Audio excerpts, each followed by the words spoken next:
I present the budget for the year 2021-2022. अध्यक्ष जी, इस budget की तैयारी में ऐसी परिस्थितियों में तैयारी की गई है जैसा अभूतपूर्व स्थितियां थी, आपदाएं थी, जिसने प्रभावित किया हमारे देश को और हमारे क्षेत्र को। लेकिन जो हमने कोविड-19 में जो देखा 2020 में, जब मैं बजट प्रस्तुत कर रही हूँ 2020-21 का, हमने ये सोचा नहीं था कि जो आर्थिक व्यवस्था है वो उसमें इतनी अधिक मंदी होगी और अभूतपूर्व इस तरीके की घटना घटेगी। हम ये भी नहीं सोच पाए थे उस समय कि लोग, जो दूसरे देश के लोग हैं, उनको अपने सगे संबंधियों से वंचित होना पड़ेगा और उनके स्वास्थ्य संबंधी संकटों का मुकाबला करना पड़ेगा।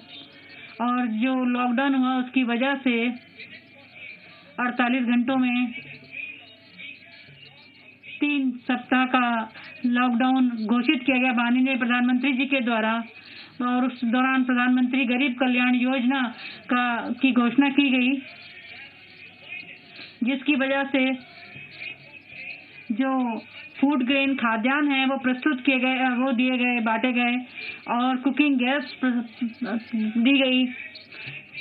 सीधे 400 करोड़ लोगों को, महिलाओं को, वृद्धों को, गरीब लोगों को जो है खाना बनाने की गैस, रसोई गैस दी गई। और सब्जियां, खाद्यान्न और जो सफाई कर्मचारी हैं, ड्राइवर हैं, रेलवे और जो यातायात के जो कर्मचारी हैं, बैंक के कर्मचारी हैं, बिजली के काम में लगे हुए हैं लोग हैं, और फायरमैन हैं, और जो उन्होंने सभी ने एक सामान्य समय की तरह काम किया। और हम इसको मानते हैं, और मैं सभी के तरफ से इस माननीय सदन में बोल रही हूँ, जब मैं अपना आभार व्यक्त कर रही हूँ, महिलाएं और पुरुष वो अपना काम कर पाए और राष्ट्र को वो बुनियादी सुविधाएं, जरूरतें उनकी पूरी करा पाए। अध्यक्ष जी, सार्वजनिक सभी माननीय सांसदों ने और विधायकों ने भी अपने वेतन से योगदान दिया। 2020-21 में सरकार ने आत्मनिर्भर भारत पैकेज की घोषणा की ताकि जो वसूली की जा सके, और हमने 2 और आत्मनिर्भर पैकेज की घोषणा की, 2 और 3, और उसका वित्तीय प्रभाव जो पड़ा है और जो तरीके लिए गए आरबीआई के द्वारा, जो कदम उठाए गए, वो 27.1 लाख करोड़ के हमने कदम उठाए, और जो हमारे सकल घरेलू उत्पाद का 30% था, और सरकार में होने के नाते हमने स्थिति की निगरानी की और उसके लिए हमने कदम उठाए। सरकार, प्रधानमंत्री जी के नेतृत्व में हमने संसाधनों की तरफ ध्यान दिया, और जो समाज के गरीब वंचित लोग हैं, गरीब लोग हैं, दलित हैं, आदिवासी हैं, वृद्ध लोग हैं, और जो प्रवासी मजदूर हैं, बच्चे हैं, उनके लिए हमने कदम उठाए। प्रधानमंत्री गरीब कल्याण योजना 3, उनके लिए पैकेज की घोषणा की गई, और 5 छोटे बजट जो है उस तरीके से श्रृंखला में प्रस्तुत किए गए। आत्मनिर्भर पैकेज, उससे जो हमने अवसंरचना को सुधार करने के लिए हमने कदम उठाए, और माइनिंग क्षेत्र में, खनन के क्षेत्र में, कृषि के क्षेत्र में सुधार किए गए, और पब्लिक सेक्टर के पीएसयू के क्षेत्र में एक राष्ट्र एक राशन कार्ड और उत्पादन से संबंधित जो है हमने प्रोत्साहन के लिए कई नीतियां चलाई इस समय में, और आयकर का जायजा लिया गया, टीवीटी और वित्तीय समावेशिता की तरफ भी हमने ध्यान दिया। आज भारत के पास 2 वैक्सीन उपलब्ध हैं, और ये सिर्फ हमारे अपने नागरिकों की सुरक्षा के लिए नहीं है, बल्कि कोविड-19 के लिए, बल्कि वो 100 देशों से अधिक उनको भी इससे लाभ मिलेगा। और हम जल्दी, हमें उम्मीद है कि 2 और वैक्सीन आ जाएंगी। प्रधानमंत्री जी ने वैक्सीनेशन अभियान की शुरुआत की और हमारे वैज्ञानिकों का आभार व्यक्त किया। हम उनके आभारी हैं और जो प्रयास उन्होंने किए हैं, ये कहते हुए हमें याद है कि हमारा कोविड-19 के खिलाफ हमने संघर्ष किया और 2021 में भी हमारा ये संघर्ष जारी रहेगा। जैसा हुआ 2 विश्व युद्ध के बाद जैसी स्थिति हुई थी, विज्ञान ने राजनीतिक, आर्थिक और हम सामरिक संबंध जो है पोस्ट कोविड-19 में वो बदले हैं और ये इतिहास में इससे एक नए युग की शुरुआत हुई है। एक तो वो जिसमें हम वायदों का एक हमारा देश है। हमने रविन्द्रनाथ टैगोर जी की जो बात है कि जो हम प्रकाश महसूस करते हैं, प्रकाश देखते हैं और उदय हो रहा है, नया प्रभात, नया उजाला आ रहा है और अभी हम देख रहे हैं कि जो उदय हो रहा है, लेकिन अभी थोड़ी उसमें कालिमा है। हम जो क्रिकेट प्रेमी देश हैं और हमारे अभी हाल ही में क्रिकेट की टीम ने जो ऑस्ट्रेलिया पर विजय प्राप्त की है, इससे हमें याद पड़ता है कि सभी जो गुणवत्ताएं हैं हमारे अंदर, हमारे जो युवा हैं वो उन्होंने बहुत अधिक प्रगति की है और वो उन्होंने बहुत अच्छा अपना प्रदर्शन किया। ये दिखाता है कि भारत जो है में मृत्यु दर सबसे कम है, 1000 में, और हमारे यहाँ जो कोविड-19 के जो मामले हैं वो भी 130 हैं प्रति मिलियन और ये सबसे कम है। और ये दर्शाता है कि अब हम आर्थिक स्थिति में भी हम मजबूत हो रहे हैं। ये पहला बजट है, इस नए दशक का ये पहला बजट है। ये डिजिटल बजट है और ये सभी आपके समर्थन से, सहयोग से हो पाया है। अभी तक सिर्फ 3 बार बजट इससे भी इसमें दिखाया गया कि हमारी अर्थव्यवस्था जो है वो उसमें प्रभावित हुई है और ये भारत के अनुरूप है। ये जो हमारी अर्थव्यवस्था में जो खिंचाव हुआ है वो इसलिए क्योंकि इस समय विश्व के स्तर पर आपदा आ गई थी और जैसे कई दूसरे देशों ने इस आपदा को झेला है। ये कहते हुए मैं पूरी तरह से विश्वस्त हूँ कि सरकार पूरी तरह तैयार है और हम समर्थन करने के तैयार हैं और हम अर्थव्यवस्था को पूरी तरह से मजबूती प्रदान करने के लिए प्रयासरत हैं। इससे हम चाहते हैं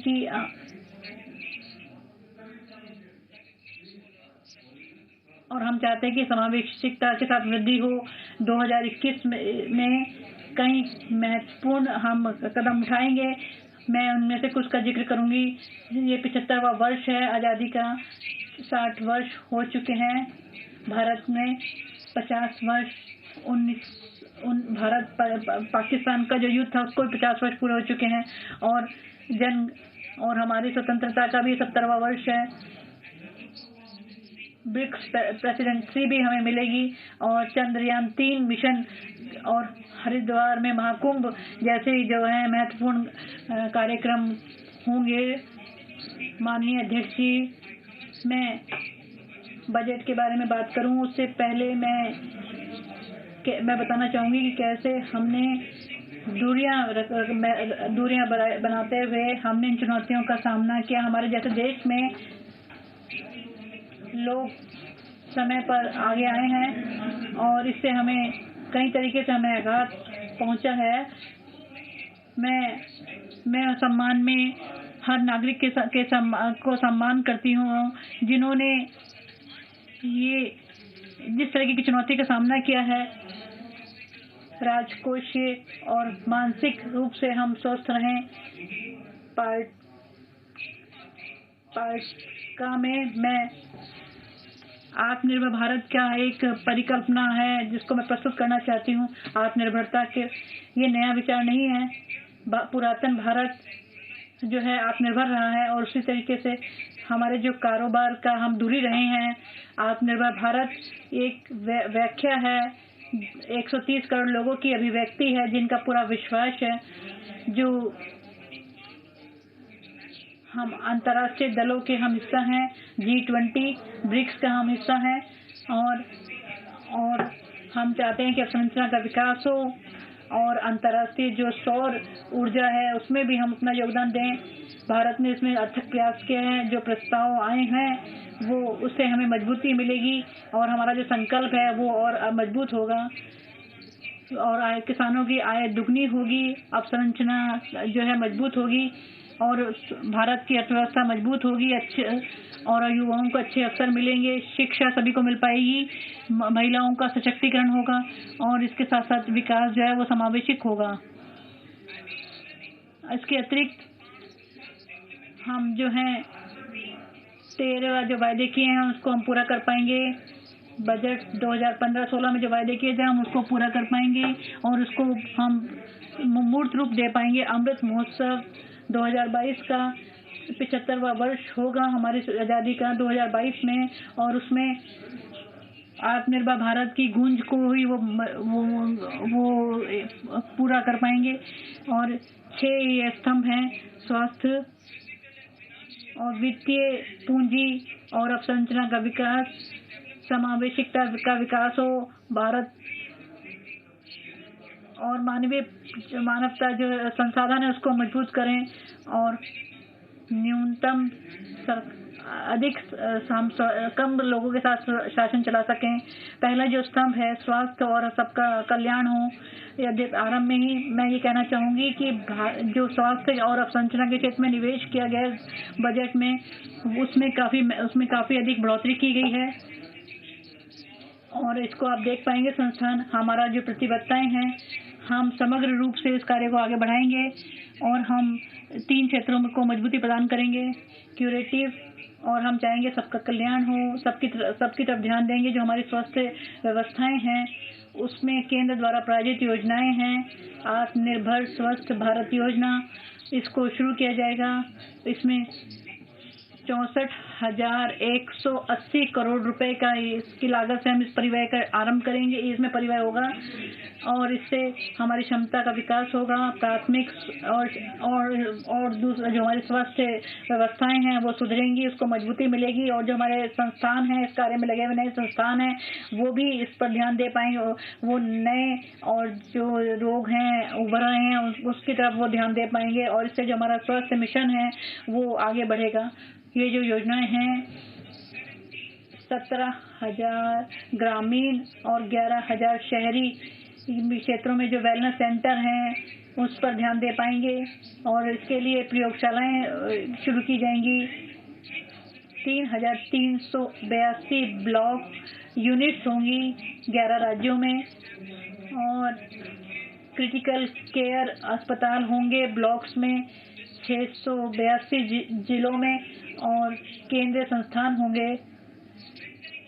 इससे हमारे जो राष्ट्रीय केंद्र हैं वो होंगे 5, इसके क्षेत्रीय केंद्र होंगे और 20 इकाइयाँ होंगी। इससे एकीकृत जानकारी मिल पाएगी। इसके लिए पोर्टल होगा सभी राज्यों में, केंद्र शासित प्रदेशों में, ताकि हम सभी सार्वजनिक जो प्रयोगशालाएं हैं स्वास्थ्य के क्षेत्र में उनको जोड़ सकें। 17 नई पब्लिक हेल्थ यूनिट होंगी और इससे 33 जो मौजूदा पब्लिक हेल्थ यूनिट हैं उनको मजबूत कर पाएंगे, उनको सशक्त कर पाएंगे और 42 हवाई अड्डे होंगे, 11 सी पोर्ट्स होंगे और लैंड क्रॉसिंग होंगी और 15 हेल्थ इमरजेंसी ऑपरेशन सेंटर होंगे और 2 मोबाइल हॉस्पिटल होंगे और एक राष्ट्रीय संस्थान होंगे।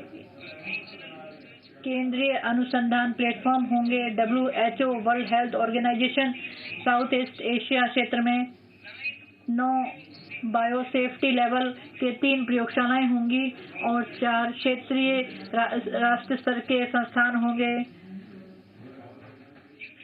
न्यूट्रिशन पोषण के क्षेत्र में हम चाहते हैं कि हमारे यहाँ जो पोषण है वो अच्छा हो और ये सभी को पौष्टिक भोजन मिले।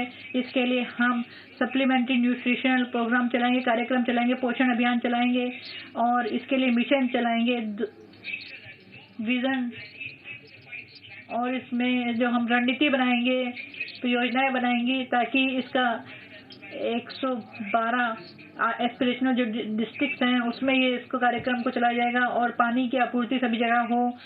WHO ने बार-बार इस बात पर जोर दिया है कि स्वच्छ जल मिले, साफ सफाई हो, पर्यावरण साफ हो और ये 3 आवश्यक ज़रूरतें हैं हमारी, ताकि हम सभी को जल जीवन मिशन उसकी शुरुआत की जाएगी। इसका उद्देश्य ये है कि सभी का जल आपूर्ति हो सके। 4,300 जो से अधिक जो हमारी लोकल बॉडी है वहाँ पर जल मिल सके, पानी मिल सके और सभी जगह पानी पहुँच सके, पानी का कनेक्शन दिया जा सके। और जो वेस्ट मैनेजमेंट है उसको भी आगे बढ़ाएंगे और इसको 5 सालों में इसको लागू किया जाएगा। और इसमें परिव्यय होगा 2,87,000 करोड़ का परिव्यय आएगा, इसमें खर्च आएगा।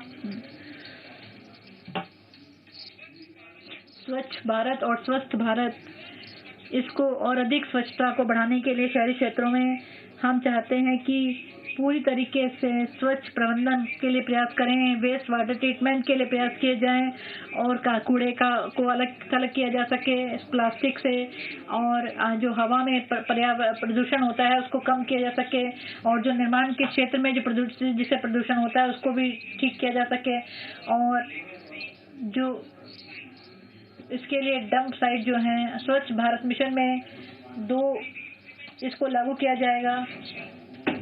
इसके लिए कुल वित्तीय आवंटन होगा 1,47,678 करोड़ का 5 वर्ष के लिए। 2020-21 से ये कार्यक्रम शुरुआत की जाएगी। क्लीन जल, स्वच्छ वायु हो, क्योंकि पर्यावरण दूषित होता है, उसके लिए 2,217 करोड़ रुपए 43 शहरी क्षेत्रों के लिए रखे जाएंगे जो हमारी जनसंख्या है इस क्षेत्र में।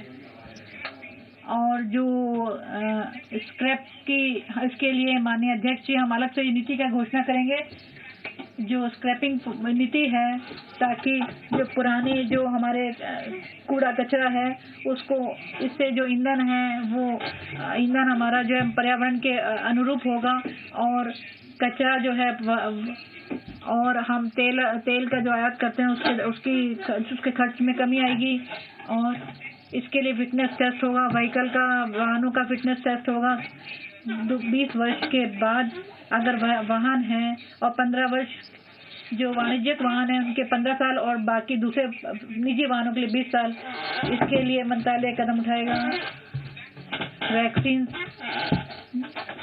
नई कोकन वैक्सीन जिसका भारत में बनाया गया है, और जो 5 राज्यों में, जो सारे देश में जिसका इस्तेमाल किया जाएगा। 50,000 बच्चों की जो मृत्यु हो जाती है उसको रोका जा सकेगा। माननीय अध्यक्ष जी, मैंने 35,000 करोड़ रुपए का आवंटन किया है कोविड-19 वैक्सीन के लिए इस वर्ष 2020-21 में। Further funds. मैं यदि आवश्यकता होगी तो और भी निधियां उपलब्ध कराऊंगी। जहां तक बजट परिव्यय का संबंध है, स्वास्थ्य और कल्याण के लिए यह 2,23,846 करोड़ रुपए रखा गया है, और इसके अनुसार यह 2021 में जैसा कि हमने देखा है कि जो भी था केवल 94,452 करोड़ का था, और यह वृद्धि होगी लगभग 127% की। और इसी की जो विवरण है वह अनुबंध 1 और 2 में दिए गए हैं। माननीय अध्यक्ष महोदय, अब मैं दूसरी बात पर जाती हूं जो कि वित्तीय परिव्यय और ढांचागत विकास के संबंध में है। आत्मनिर्भर भारत जो उत्पादन से संबंधित लिंक परियोजना है, इस संबंध में मैं आपके सामने बहुत ही दबाव देकर यह कहना चाहती हूं, जहां तक 5 ट्रिलियन अर्थव्यवस्था का संबंध है और विनिर्माण क्षेत्र का संबंध है, इसके लिए विनिर्माण को दुगने अंक पर बढ़ना होगा। जहां तक विनिर्माण कंपनियां हैं उन्हें बहुत ही अभिन्न अंग बनाना होगा विश्व स्तर पर आगे बढ़ने के लिए, और साथ ही साथ प्रतिस्पर्धा में आगे बढ़ाना होगा ताकि सभी प्रकार की PIL योजनाएं हैं वहां पर विश्व के साथ प्रतिस्पर्धा कर सके आत्मनिर्भर भारत बनने के लिए। और यह 13 क्षेत्रों में दिए गई है, और भारत सरकार ने इसके लिए 1.97 करोड़ रुपए 5 वर्ष की अवधि के लिए दी गए हैं, जिसकी आरंभ इसी वर्ष से होगा। इसके साथ ही हमें स्वास्थ्य और हमारे जो मूलभूत क्षेत्र हैं उसमें हमें विश्व स्तर पर हम उभरेंगे और हमारे युवाओं को इससे रोजगार भी मिलेगा। जहां तक कपड़ा का संबंध है, टेक्सटाइल का संबंध है, मैं कहना चाहती हूं कि विश्व स्तर पर हम चाहते हैं कि प्रतिस्पर्धा करें। इसके लिए बहुत ज्यादा निवेश की आवश्यकता है और इसके लिए एक योजना है मेगा निवेश टेक्सटाइल पार्क। यह शुरू किया जाएगा PIL योजना के अतिरिक्त और इसके माध्यम से विश्व स्तर का ढांचागत विकास किया जाएगा और इसमें ऐसी सुविधाएं दी जाएंगी जिससे कि विश्व स्तर के जो चैंपियन हैं वह निवेश में हम उनको बढ़ा सकें। 7 ऐसे पार्कों की स्थापना की जाएगी 3 वर्ष के भीतर। लेकिन जहां तक ढांचागत विकास का संबंध है, राष्ट्रीय ढांचागत पाइपलाइन जिसकी घोषणा मैंने दिसंबर 2019 में की थी, वह अपने आप में एक अलग प्रकार की योजना थी। पूरी जो सरकारी योजना है जो कि भारत सरकार द्वारा की गई है, NIP, इसकी 6,805 परियोजनाओं के साथ शुरू की गई थी। यह परियोजनाएं जो पाइपलाइन है यह 7,400 योजनाओं तक फैली है। लगभग 217 जो परियोजनाएं हैं जो कि 1.10 लाख करोड़ के हैं, कुछ मूलभूत परियोजनाओं के और मंत्रालय के तहत उनको पूरा कर दिया गया है। यह जो हम एक विशेष लक्ष्य लेकर चले हैं और यह सरकार पूरी तरह प्रतिबद्ध है कि वह आगामी वर्षों में से पूरा करेगी और इसमें बहुत ज्यादा हमें निधियां चाहे सरकारी और वित्तीय क्षेत्र से मिलेंगे। इस वर्ष के बजट में मैं प्रस्ताव करती हूं कि मैं कठोर कदम उठाऊंगी। यह 3 तरीके से काम किया जाएगा। पहला काम किया जाएगा कि मैं संस्थागत ढांचागत विकास करूंगी और मैं जो आस्तियां हैं उनका विमुद्रीकरण करूंगी और साथ ही साथ जो खर्च है वह केंद्रीय और राज्य बजट में उसको भी बढ़ाऊंगी। लेकिन जहां तक ढांचागत नेम है वह लंबी अवधि के जो इसमें वित्त है वह पेशेवर रूप से इनका प्रबंधन किया जाता है और इसमें संस्थागत चीजों का विकास करना होगा। इसे परंतुक के रूप में लाकर हम एक ऐसा काम करेंगे जिससे हम बेहतर रूप से काम करें और इसके अनुसार मैं एक ऐसा विधेयक लेकर आऊंगी ताकि हम ऐसे संस्थानों को विकसित कर सके और इसके लिए मैंने 20,000 करोड़ रुपए आवंटित किए हैं इस संस्थान के लिए और हमारी महत्वाकांक्षा यह है कि हम एक ऐसी पोर्टफोलियो बनाएं जिसमें 5 लाख करोड़ इस BFI के लिए दिए जाएं और यह 3 वर्ष के भीतर दिया जाएगा। जहां तक चीजों का संबंध है जिसमें कि हम इसमें ध्यान देंगे कि किस प्रकार से हम इसमें आगे करें और इसमें यह सब काम करके हम यह काम करेंगे महोदय। इसके माध्यम से जो ऐसी जो चीजें हैं उनका विकास किया जाएगा और साथ ही साथ हम जो रियल एस्टेट क्षेत्र में है उसको भी हम काफी बढ़ा देंगे। लेकिन जहां तक आस्ति विमुद्रीकरण का संबंध है, इस संबंध में आपको कहना चाहती हूँ कि यह एक बहुत ही महत्वपूर्ण वित्त पोषण विकल्प है। एक नई आस्तियों के लिए मैं एक संभावित ब्राउनफील्ड अवसंरचना आस्तियों की एक राष्ट्रीय मुद्रीकरण पाइपलाइन लॉन्च की जाएगी। एक आस्ति मुद्रीकरण डैशबोर्ड की प्रगति को ट्रैक करने के लिए और निवेशकों को देखने की सुविधा प्रदान करने के लिए सृजित किया जाएगा।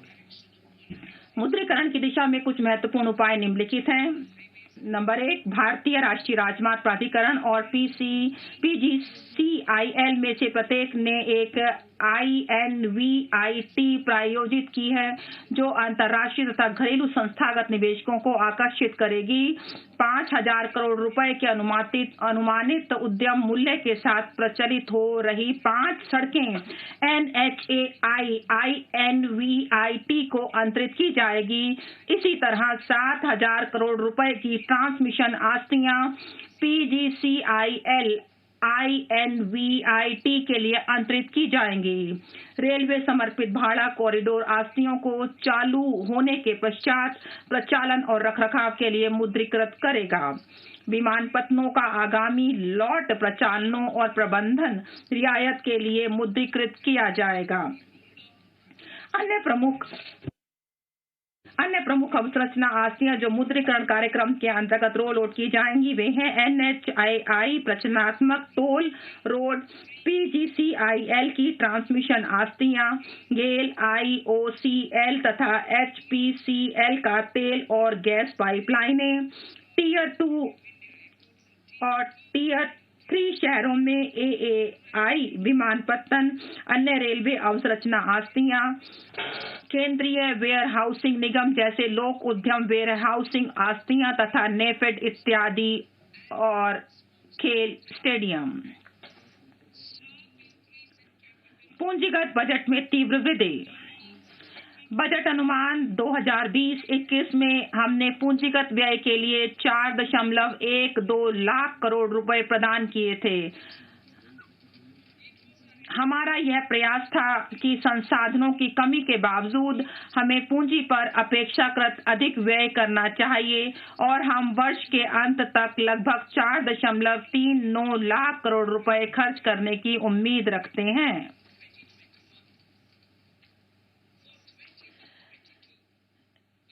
2021-22 के लिए मैं पूंजीगत वृद्धि में तीव्र वृद्धि का प्रस्ताव करती हूं और इस प्रकार 5.54 लाख करोड़ रुपए प्रदान किए गए हैं, जो 2021 के बजट अनुमान से 34.5% अधिक है। इसका मैंने परियोजनाओं, कार्यक्रमों, विभागों के लिए प्रदान किए जाने वाले आर्थिक कार्य विभाग के बजट शीर्ष में 44,000 करोड़ रुपए से अधिक राशि रखी है, जो पूंजीगत व्यय पर अधिक प्रगति दर्शाती है और अधिक निधियों की आवश्यकता है। इस व्यय के अतिरिक्त हम राज्यों और स्वायत्त निकायों को उनके पूंजीगत व्यय के लिए 2 लाख करोड़ रुपए से अधिक की राशि भी प्रदान करेंगे। हम अवसंरचना के सृजन पर अपने बजट में अधिक खर्च करने के लिए राज्यों को प्रेरित करने के लिए विशिष्ट तंत्र भी तैयार करेंगे।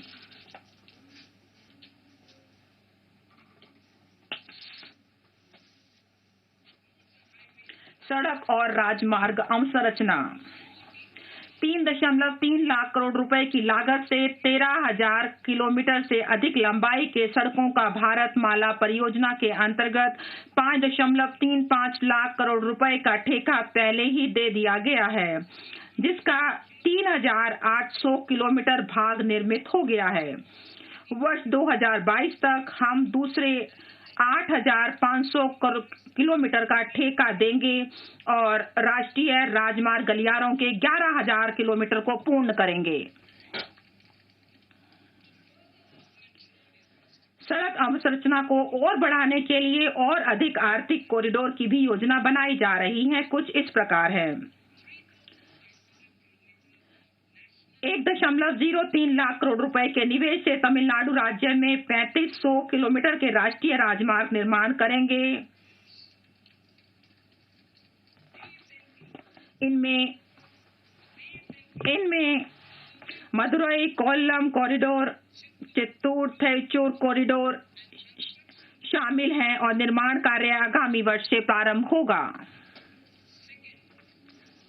केरल में मुंबई कन्याकुमारी कॉरिडोर के 600 किलोमीटर सेक्शन सहित 65,000 करोड़ रुपए के निवेश से केरल राज्य में 1100 किलोमीटर राष्ट्रीय राजमार्ग का निर्माण कार्य है और इसमें मौजूदा सड़क कोलकाता सिलीगुड़ी के उन्नयन सहित 25,000 किलोमीटर की लागत का राजकीय निर्माण कार्य भी इसमें शामिल है। और इसके साथ जो पश्चिम बंगाल मैं कहती हूँ पश्चिम बंगाल कोलकाता सिलीगुड़ी के उन्नयन सहित 25,000 करोड़ की लागत से पश्चिम बंगाल राज्य में 675 किलोमीटर राजमार्ग का निर्माण कार्य है।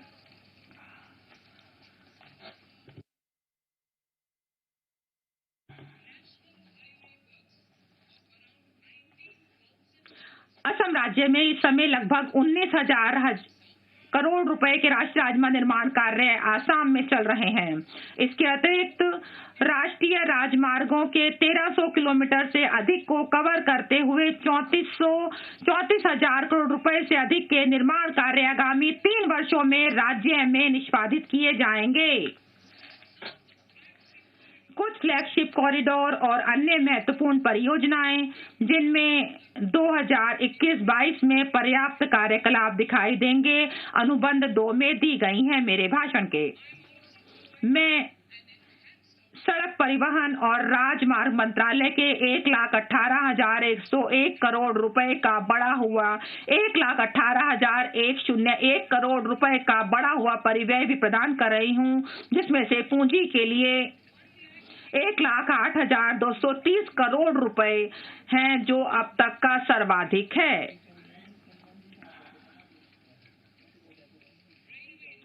रेलवे अवसंरचना। माननीय अध्यक्ष महोदय, भारतीय रेलवे ने भारत के लिए एक राष्ट्रीय रेल योजना 2030 तैयार की है। इस योजना को 2030 तक भविष्य के लिए तैयार रेलवे तंत्र सृजित करना है। हमारे उद्योगों के लिए परिवहन लागत को कम करना मेक इन इंडिया को समर्थ बनाने के लिए हमारी रणनीति का मुख्य बिंदु है। यह संभावना है कि पश्चिम समर्पित भारत कॉरिडोर और पूर्वी समर्पित कॉरिडोर जून 2022 तक चालू हो जाएगा।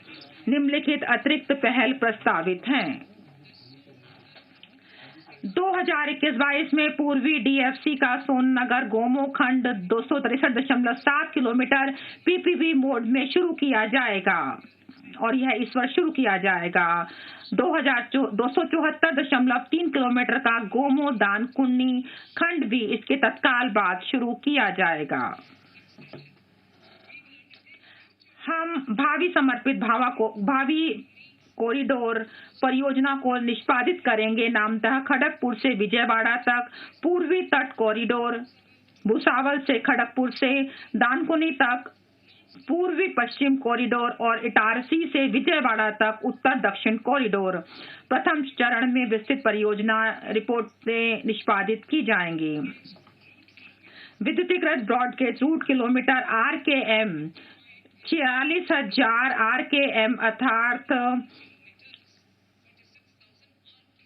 RKM है ये 46,000 किलोमीटर, मतलब 1 अक्टूबर 2020 को 41,548 RKM से 2021 के अंत तक 72% विस्तार तक पहुंचने की संभावना है और ब्रॉडगेज रूटों का 100% विद्युतीकरण दिसंबर 2023 तक पूरा हो जाएगा। यात्रियों की सुविधा के लिए और सुरक्षा के लिए निम्नलिखित उपाय प्रस्तावित हैं। हम यात्रियों के लिए एक बेहतर यात्रा अनुभव प्रदान करने के लिए पर्यटक रूटों पर सौंदर्यपरक रूप से डिजाइन किए गए विस्टाडोम LHV कोच आरंभ करेंगे।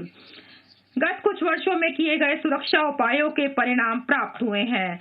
इस प्रयास को और सुदृढ़ करने के लिए भारतीय रेलवे के उच्च घनत्व नेटवर्क और उच्च उपयोग किए गए नेटवर्क रूटों को देसी रूप से विकसित स्वचालित ट्रेन संरक्षण प्रणाली प्रदान की जाएगी, जो मानवीय त्रुटि के कारण ट्रेन टकराने से समाप्त हो जाएगी। मैं रेलवे के लिए 1,10,055 करोड़ रुपए की एक रिकॉर्ड राशि प्रदान कर रही हूं, जिसमें से 1,07,100 करोड़ रुपए पूंजीगत व्यय के लिए हैं।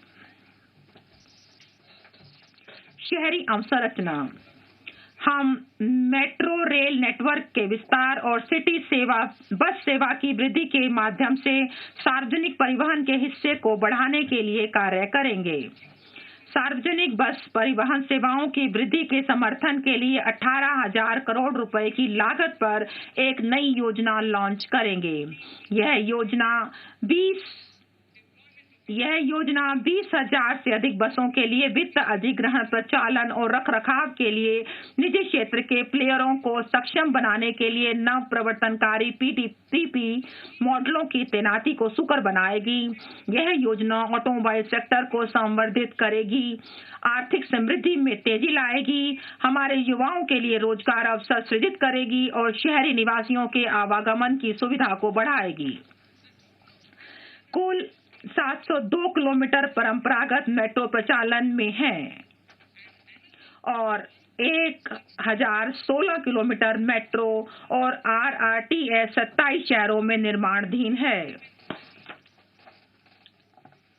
2 नई प्रौद्योगिकियां अर्थात मेट्रोलाइट और मेट्रोनियो समान अनुभव सुविधा के साथ अपेक्षाकृत कम लागत पर मेट्रो रेल तंत्र प्रदान करने के लिए तथा टीयर 2 शहरों में सुरक्षा तथा टीयर 1 शहरों के परिधि क्षेत्रों में तैनात की जाएगी।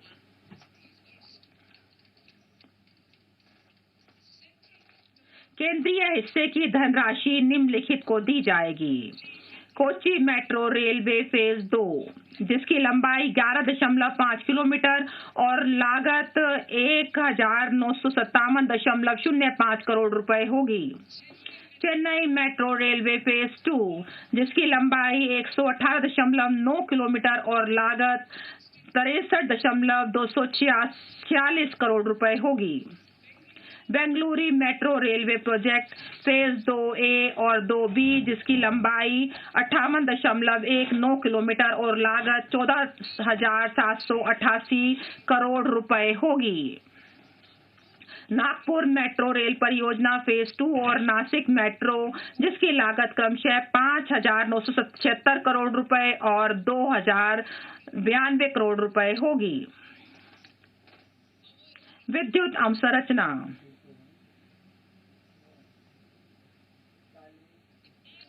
पिछले 6 वर्षों में विद्युत क्षेत्रों में कई सुधार और उपलब्धियां देखने में आई हैं।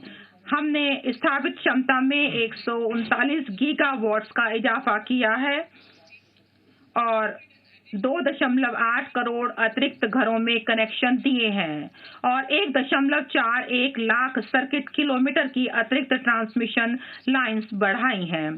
देश भर में संवितरण कंपनियों का अपना एकाधिकार रहा है, चाहे वह सरकारी कंपनी हो या निजी कंपनी।